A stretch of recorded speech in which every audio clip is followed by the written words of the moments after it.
Assalamualaikum warahmatullahi wabarakatuh. Waalaikumsalam warahmatullahi wabarakatuh. Kembali lagi bersama kami di sini ingin berdiskusi untuk memenuhi tugas ujian akhir semester mata kuliah Komunikasi dan Negosiasi Bisnis dengan dosen pengaku Dr. Retno Purwanis Dianurung. Perkenalkan, nama saya Muhammad Nuh dengan NIM 111911076, kelas manajemen MA 19A4. Kemudian rekan saya, Nama saya Gregory Purnomo dengan NIM 111911148. Saya berada di kelas MA 19A3.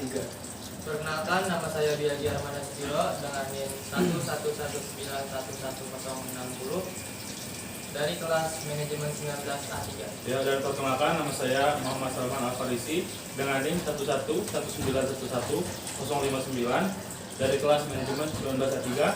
Dan perkenalkan, nama saya Sidik Wahyudin dengan NIM 1191144 dari kelas manajemen 19A3. pada diskusi kali ini kami ingin mengangkat tema yaitu pembelajaran di masa pandemi. Kita mengetahui bahwa efek dari pandemi begitu terasa mulai dari sektor perekonomian dan pendidikan ya. Di sektor pendidikan banyak keluhan-keluhan siswa hingga mahasiswa, mulai dari tidak adanya keringanan UKT ataupun pembayaran SPP sekolah, dan kemudian efektivitas dalam pembelajaran online ya. Di sini kami akan membahas secara tuntas bagaimana sebaiknya pembelajaran online dilakukan. Pada diskusi kali ini kami ingin mengangkat tema yaitu pembelajaran di masa pandemi ya. Pembelajaran online di masa pandemi ini penuh dengan kontroversi ya. Disebabkan karena ketidak-efektivitasannya dalam penyampaian materi. Keluhannya dirasakan oleh mahasiswa dan siswa. Di sini kami ingin berpendapat bagaimana kelanjutannya pembelajaran online di masa pandemi ini ya. Di sini saya sudah bersama rekan-rekan saya yang akan menyampaikan pendapatnya ya mengenai pembelajaran online di masa pandemi sekarang ini. Mungkin dari saudara Biagi punya pendapat mengenai pembelajaran online di masa pandemi. Ya, menurut pendapat saya ya, masa pandemi ini untuk mahasiswa seperti saya pribadi, ini pendapat saya pribadi. Ya. Untuk pembelajaran yang diberikan oleh dosen itu menurut saya itu kurang saya tangkap. Mengapa? Karena kurang adanya bukan sosialisasi, apa sih namanya, komunikasi secara langsung yang apa namanya sih rasanya itu, nah ya yang mempengaruhi pembelajaran itu. Terkadang kalau misalnya online itu kita kan nggak tahu jaringan kita itu bagus atau enggak ya kan. Jadi kadang gurunya, dosennya itu ngomong A, ternyata kita dengarnya apa ya kan, jadinya ada miskomunikasi lah, intinya seperti itu kan. Dan juga bagi saya pribadi itu, saya memikirkan bukan tentang diri saya sendiri, tapi untuk orang-orang yang di luar sana yang kurang finansialnya. Bahkan untuk beli kuota untuk makan saja itu harus dibagi-bagi, harus dipikirkan dulu ya kan. Jadi karena pandemi ini efeknya begitu besar ya. Iya, sangat besar, sangat besar sekali itu. Walaupun di luar sana tuh ada bantuan dari orang-orang yang sudah berkecukupan, untuk orang yang tidak berkecukupan ya, tapi tetap saja tidak merata bantuan itu. Mungkin gitu aja sih sebenarnya. Kalau misalnya ada tambahan atau apa dari yang lain nggak apa-apa. Tokatnya ada yang kurang itu, ada yang lain. Berarti mungkin itu mengenai keluhannya itu penyampaian materi Sama dan finansial dari oh iya. dari orang lain. Oh iya. Mungkin karena subsidi yang dibagikan pemerintah itu tidak merata ya. Iya, ya. tidak merata Tidak bisa karena tidak merasakan semua. semuanya. Iya. Ya. Mungkin dari yang lain, mungkin dari Sidik gimana pendapatnya? Menurut pendapat saya tentang pembelajaran online ini, ya saya sedikit setuju dengan pendapatnya Biagi. Nah, tapi saya sedikit ingin menambahkan dari pendapat saya Oh, pribadi. ini menguatkan ya. Iya. Maka Ya, memang sedikit kurang efektif pembelajaran online ini ya. Saya juga sebagai seorang mahasiswa belum terlalu terbiasa dengan pembelajaran online. Walaupun pembelajaran online ini udah masuk 1 tahun ya. Hampir 1 tahun. Ya, hampir 1 tahun pembelajaran. Tapi saya masih belum terbiasa dengan sistem pembelajaran online. Ya, salah satunya dari sistem jaringan di rumah saya. Kadang ketika dosen sedang menerangkan itu, saya itu sedang fokus, sedang serius, tiba-tiba jaringan hilang gitu.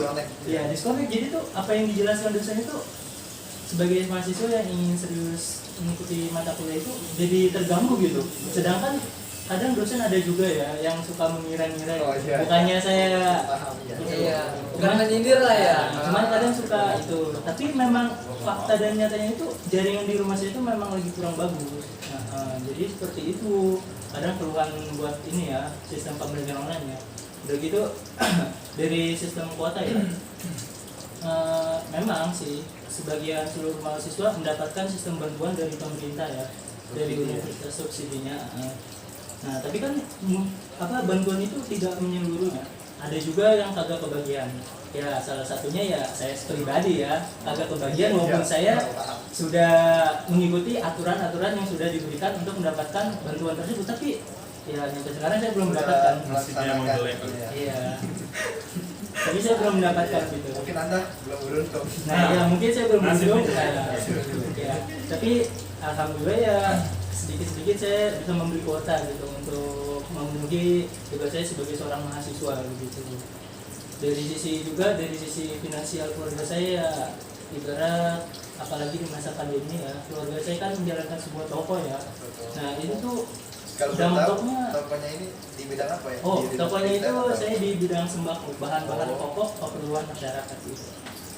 Itu dampaknya itu bagi keluarga saya itu cukup besar masa pandemi ini. Kenapa saya bilang cukup besar?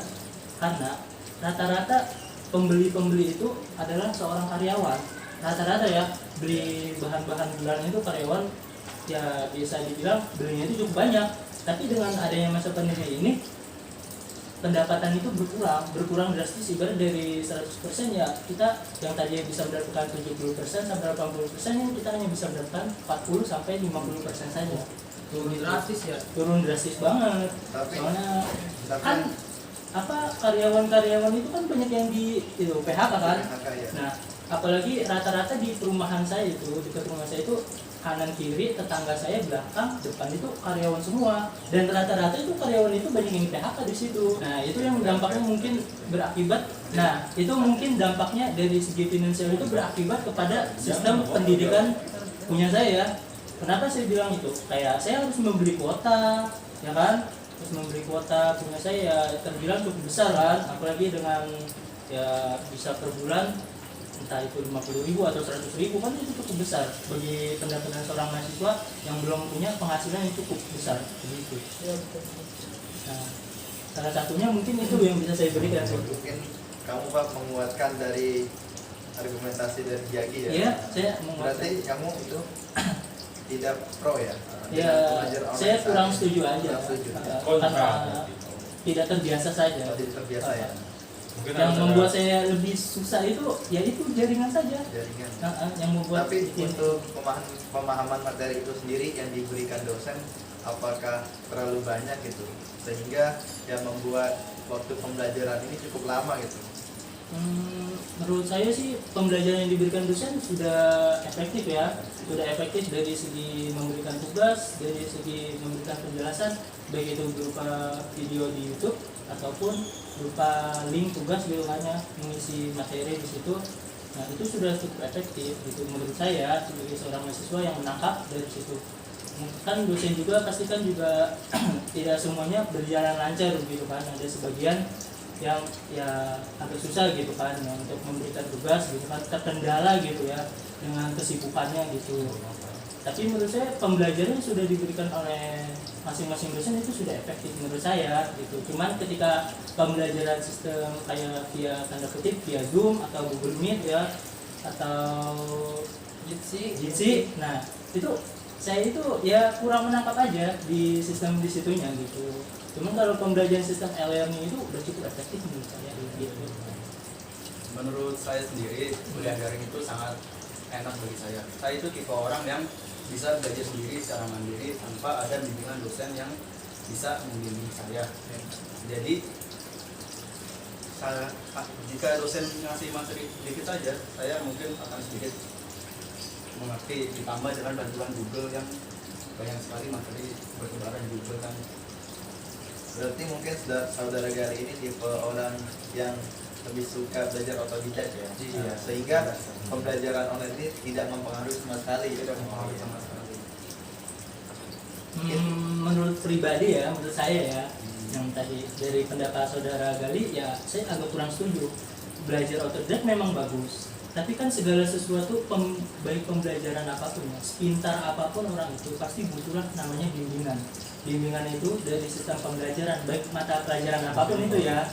Nah, harus butuh bimbingan dari yang namanya guru, dosen ataupun yang bisa membimbing. Sebentar, kan kita tidak bisa memaksakan untuk melakukan bimbingan langsung oleh dosen kepada kita.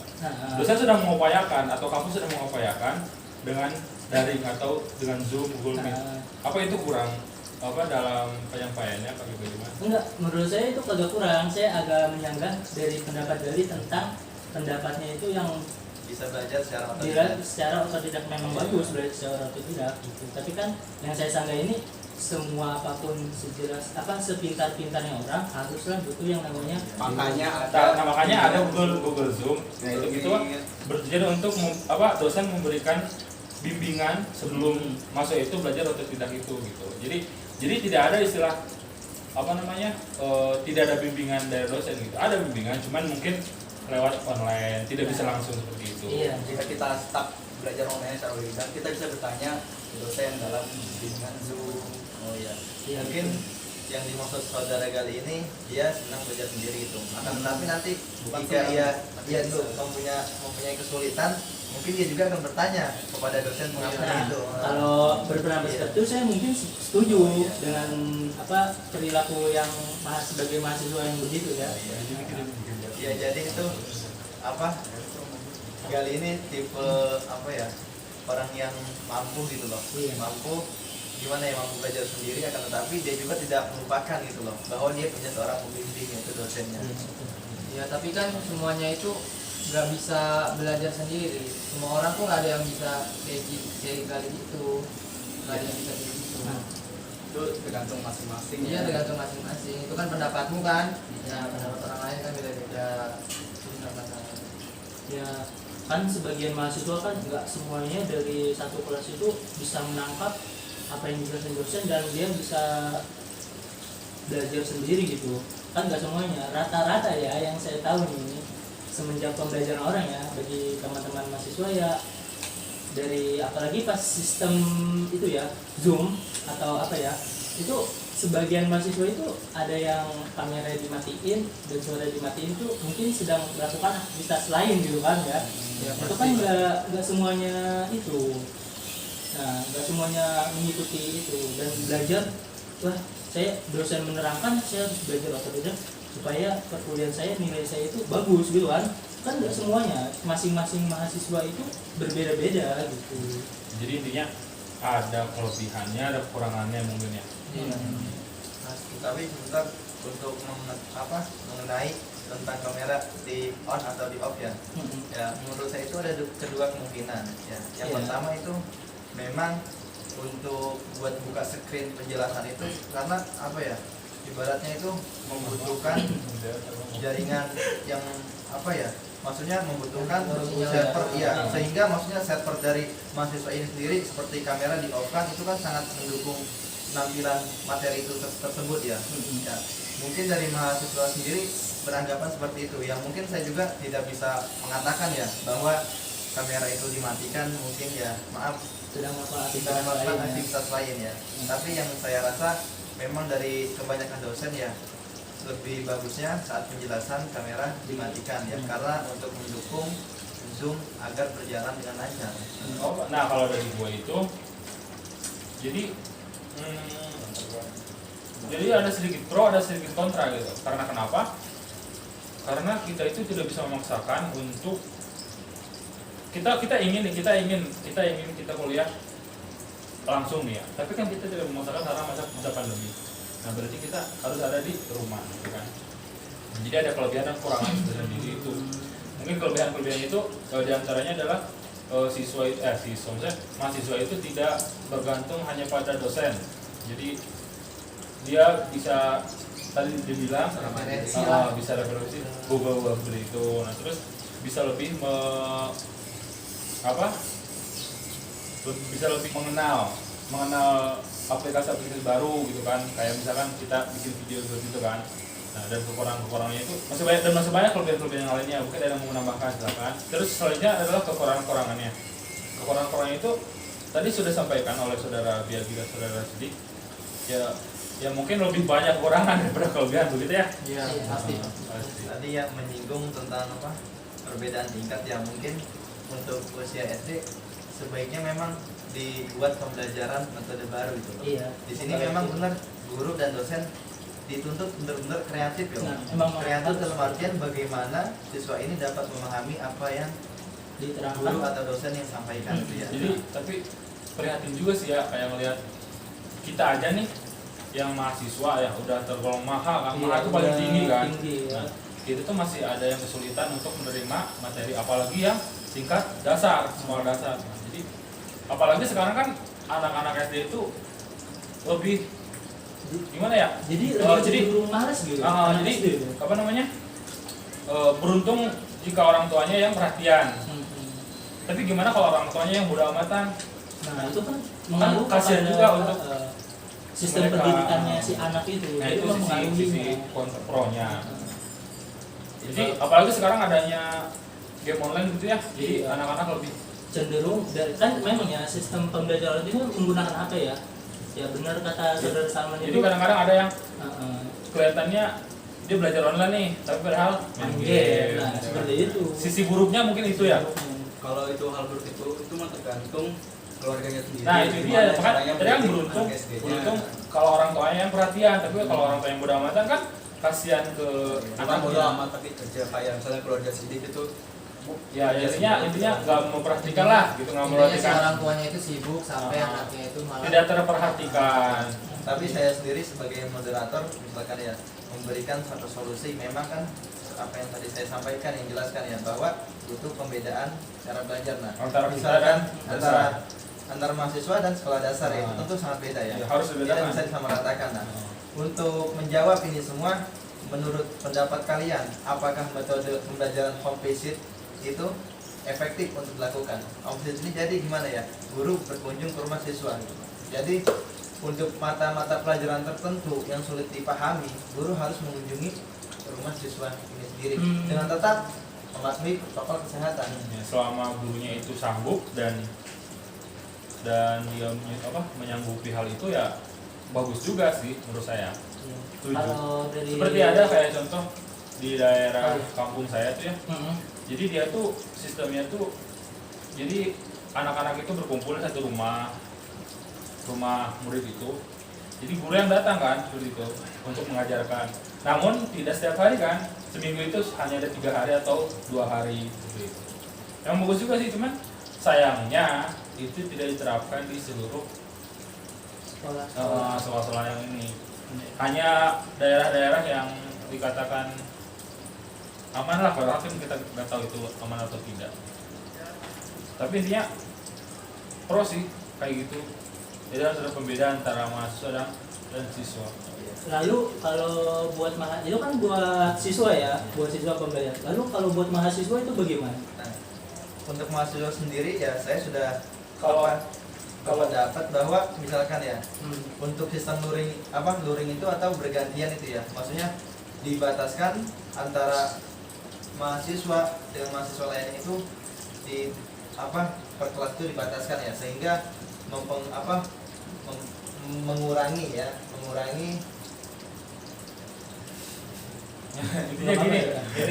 intinya kalau menurut saya nih ya, mahasiswa itu tidak terlalu butuh yang kayak tadi home visit ya, karena gini, dengan cara daring yang ada pun ya kalau memang mahasiswa itu rajin gitu kan, dia bisa, karena kan otak mahasiswa itu harus lebih meluas ya, jadi jangan tergantung terhadap apa yang dosen. Jadi dosen katakan 1-2, mahasiswa harus mencari 1-2-3-4-5 gitu kan. Jadi harus mencari lebih banyak dari luar dosen. Jadi kurang ya kalau buat mahasiswa daring seperti ini mungkin cukup, mungkin tidak perlu harus kompetisi seperti itu. Ya. Nggak perlu disuapin lah Nah, ya. nggak perlu disopin lagi Ya, gitu kan, karena dikasih udah tahu, dewasa. udah sana makan Kan gitu sudah. contohnya. Jadi harusnya itu udah masuk itu mahasiswa. harus gini, jangan dikasih ikannya. Hmm. Kalau dikasih ikan kan misalnya kamu dikasih ikan ini udah, tapi dikasihlah pancingnya, karena jadi si masuk ini bisa nyari Materi lah. ikan sesuai dia atau nyari materi seingin dia gitu. Jadi jangan dikasih ikannya tapi dikasih pancingnya gitu. Ya, ini. Dibaratkan gitu kan.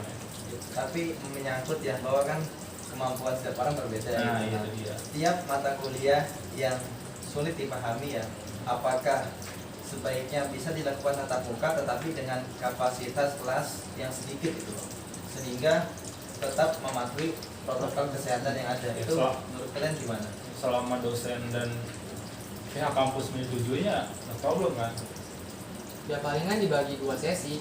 Kan misalnya ya, satu kelas itu 50, mungkin satu sesi pertama 25, satu lagi 25, tapi kita nggak tahu juga dosennya itu mau nggak Nah, nerangin 2 kali nah, kayak gitu. Kan Kan mungkin jarang dia- ada dia- dosen kayak gitu kan. mungkin dosen itu sibuk atau apa, punya kesibukan masing-masing, kan kita nggak tahu Nah, gitu. kalau saya pribadi mungkin dari situ bukan dari dosen pribadi ya, lebih ke pihak kampusnya. Karena pihak kampus ini yang memiliki suatu solusi gitu loh. Bagaimana? Maksudnya kan dosen ini adalah tenaga pengajar yang dimiliki oleh suatu universitas gitu ya.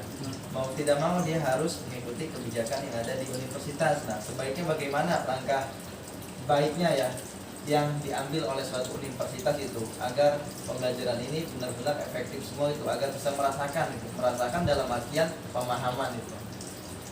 Ya kalau menurut saya pribadi ya, dari pendapat saya ya, kalau pihak kampus itu mengizinkan gitu ya. Tapi kan ya kalau misalkan ini tanda kutip misalkan mengizinkan ya, terjadinya sistem tatap muka gitu. Apa di masa pandemi ini terjadi sistem tatap muka dari disetujui pemerintah maupun pihak kampus dan dosen pun juga setuju ya misalnya ya. Nah itu metode yang begitu ya mungkin bisa juga seperti itu ya, dibagi 2 sesi tadi menurut saudara pendapat Diagi gitu. Tapi kan itu kita kembalikan lagi gimana dosennya mau apa enggak gitu. Tapi kan Jarang sih. tapi kan di masa ini dosen itu juga harus sudah dituntut gitu, dituntut untuk memberikan materi yang benar-benar harus mahasiswa itu paham gitu kan. Kan dia menjalankan sebagai tugasnya sebagai dosen gitu menjalankan. Jadi mau tidak mau harus mengikuti apa yang sudah diberikan oleh pihak kampus begitu mungkin. Kalau itu misalkan terjadi ya. Ya. Tadi kan mengenai katanya ya setiap dosen mematuhi apa yang diinstruksikan oleh kampus, tapi nyatanya tidak ya. Menurut saya pribadi, saya menanyakan ke beberapa dan saya juga merasakan sendiri ya bahwa tiap dosen ini, maaf, ada tipe dosen yang hanya ngasih materi dan cuek ya, maksudnya hanya mengasih materi tanpa penjelasan. Jadi mahasiswa ini benar-benar dituntut untuk belajar sendiri ya. Nah itu dia kalau biar mahasiswa harus seperti itu. Tanpa ada kelas melalui Zoom, Google Meet ataupun media yang lainnya. Maksudnya solusinya ini bagaimana gitu agar dosen ini memberikan yang terbaik bagi mahasiswanya, emang benar-benar dimaksimalkan loh kelas online ini. Jadi solusinya itu dari si kampus itu sendiri, dia menegaskan si dosennya itu, terutama itu dosen tetapnya Untuk lebih konsisten. untuk lebih konsisten memberikan penjadwalan yang sesuai dengan waktunya. Tidak misalnya, saya kan nggak tahu dosen pribadi itu ada keperluan apa atau apa, tapi kan kita sebagai mahasiswa juga mempunyai kepentingan sendiri di rumah atau apa, kepentingan sendiri sih, kepentingan lain, misalnya ada sesuatu atau apa yang tidak bisa kita lewatkan, jadinya bentrok dengan waktu yang ditetapkan oleh dosen itu karena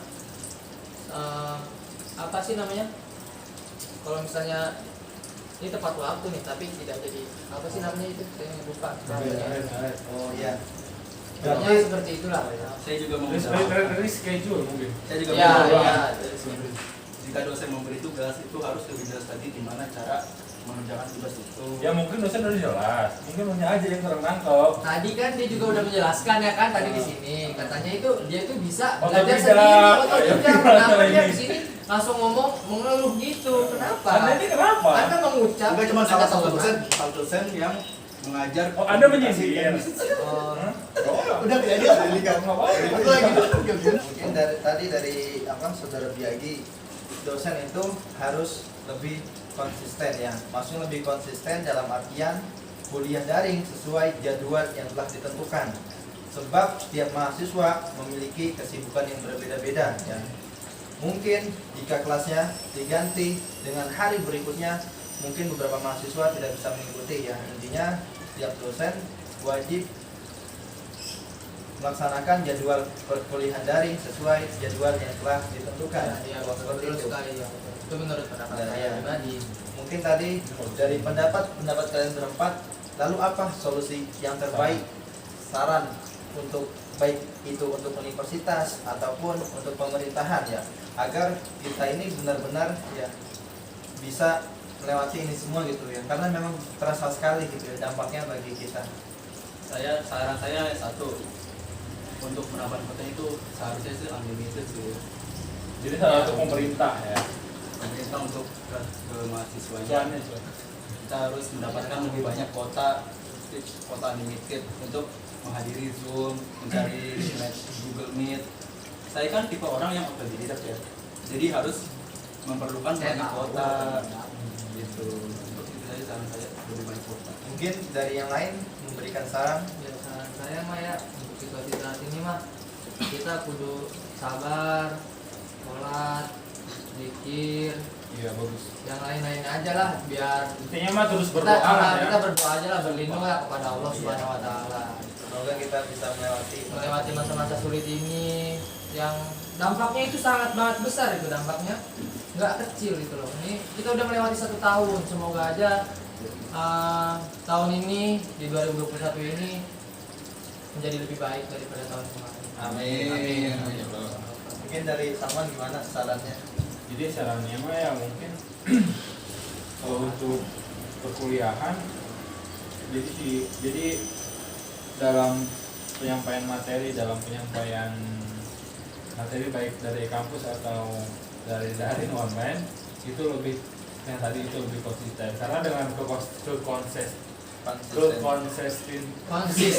kekonsistenannya itulah terbentuk suatu keseriusan di antara mahasiswa dan dosen gitu.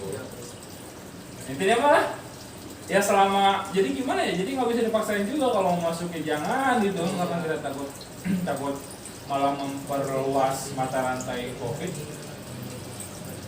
Jadi taruh gue belum ini aduh. Nah, iya jadi gitu jadinya ya harus semangat lah buat semuanya, buat dosen, buat mahasiswa, buat kampus, buat semuanya semangat. Kalau kita berdoa supaya virus ini supaya cepat-cepat pergilah dari Indonesia, dari dunia ini. Amin. Dan supaya kita bisa melaksanakan kehidupan normal seperti 5 tahun 4 tahun ke belakang mungkin ya. Amin. Seperti itulah pokoknya mah. Amin. Mungkin dari situ. Ya kalau dari saran saya ya, dari sistem pembelajaran ini semoga bisa lebih ditingkatkan lagi, lebih berusaha lagi baik dari pihak dosennya untuk memberikan tugas supaya mahasiswa itu lebih mengerti lagi. Nah, untuk mahasiswa, semoga mahasiswa itu lebih serius lagi. Kenapa? Karena sistem pelajaran ini sistem online gitu ya. Kita ini dituntut benar-benar harus bisa mengerti gitu. Walaupun kita mahasiswa pasti punya kesibukan ya masing-masing. Ya caranya ditingkatkan lagi pembelajaran kita sebagai mahasiswa, ditingkatkan lagi wawasan kita tentang pengetahuan tentang mata kuliah yang kita pelajari gitu kan ya sebagai mahasiswa. Nah mungkin itu saja saran yang bisa berikan dan semoga corona ini bisa cepat-cepat itu ya, Ya, amin. hilang gitu, bisa Amin, cepat-cepat Allah. itu kita bisa kembali lagi kepada kondisi yang ini membaik gitu. Semoga membaik ke depannya di tahun ini, di bulan ini, di hari ini sampai ke depannya lagi semoga bisa membaik gitu. Amin. Amin. Ya mungkin saran saya seperti itu saja. Jadi kesimpulan diskusi kali ini yaitu kita harus saling memahami ya. Iya, betul. oke. Iya. Saling memahami ya. Dari pihak kita, dari mahasiswa sendiri, siswa, guru, ya, pemerintah dan instansi pendidikan itu harus sama-sama memahami dan harus sama-sama mensupport serta memaksimalkan ya, agar kita bersama-sama bisa melewati masa pandemi yang sekarang ini ya. Bahwa kita sendiri meyakini bahwa memang tidak ada yang mau seperti ini ya. Maka jadi kita harus dibutuhkan kerjasama ya dari berbagai elemen ya, agar semua bisa tetap baik-baik saja ya. Iya, itu. Oke, mungkin itu diskusi yang dapat kami sampaikan ya. Apabila ada salah kata ataupun kata yang menyinggung, kami mohon maaf yang sebesar-besarnya ya, karena video ini dibuat hanya untuk memenuhi tugas ujian akhir semester dari mata kuliah Komunikasi dan Negosiasi Bisnis yang dengan dosen pengampu Dr. Retno Purwanis Dianingrum. Yang saya ucapkan terima kasih kepada beliau karena beliaulah yang telah membimbing kami selama 1 semester ini. Terima kasih Bu. Terima kasih Bu. Makasih atas semua Iya, Bu. materi-materinya, semua arahan-arahannya dan semua nasihat serta semangatnya. Iya. Terima kasih Ibu untuk 1 semester ini telah membimbing kami ya. Semoga Ibu selalu sehat selalu dan serta Ibu mendoakan para mahasiswanya agar bisa lebih baik lagi. Ya. Terima kasih Ibu. Assalamualaikum warahmatullahi wabarakatuh.